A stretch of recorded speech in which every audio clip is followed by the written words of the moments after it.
ప్రియాతి ప్రియమైన దోస్తు మేకతో పెద్ద మేక ఇదే అన్నమాట. ఎంచక్క ఈ విధంగా కొమ్మని పట్టుకుంటుంటే మంచి తింటా ఉంది. ఇంకో మేక వెయిట్ చేస్తూ ఉంది. నేను తిననా వద్దా మేస్త్రి గారు అంటుంది నాతోనే. మేస్త్రి గారు, యజమాని గారు జంప్ అయిపోయింది, బాగా వెళ్ళిపోయింది. ఈ పెద్ద మేక పిల్ల కూతుర్లే అన్నమాట, ఇవన్నీ బిడ్డలే ఈ ఇద్దరి. ఓకే, పాలు తాగుతున్నాయని.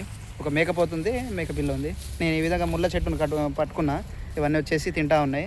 ఆ తర్వాత వీటికి తీగ జాతి మొక్కలంటే మరి అదేవిధంగా ముళ్ళ జాతి అంటే చాలా ఇష్టం. చూసుకోవచ్చు, ఒక్కొక్కసారి నా చేతి మీద కూడా ఎక్కుతాయి అన్నమాట. అలా పిలిస్తే వచ్చేస్తాయి ఎంచక్క. మళ్ళీ ఈవిడ గర్భిణీ ఉంది ఇప్పుడు.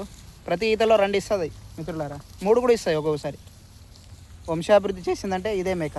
అందుకనే నా ప్రియాతి ప్రియమైన దోస్తు. చాలా సంతోషం. వీటి పశువులతోనే మనం ఉన్న మమకారం, ప్రేమానురాగాలు చాలా ఆత్మీయతగా ఉంటాయి. అవి మనం పిలుస్తూనే వస్తాయి అన్నమాట.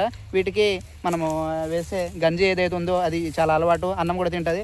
ఆ తర్వాత మా జొన్న రొట్టెలు, బంజారా బిడ్డలు జొన్న చేసుకుంటాం కదా, ఆ జొన్న కూడా తింటుంది అన్నమాట. ఎస్పెషల్లీ వేరే మేకలు అయితే తినవు, అంత ప్రీతిగా ఇది తింటూ ఉంటాయి. ఇవి మొత్తానికైతే ఈ విధంగా ఈ చెట్టును అయితే తింటూ ఉంది. This is the today's session. Stay with happy.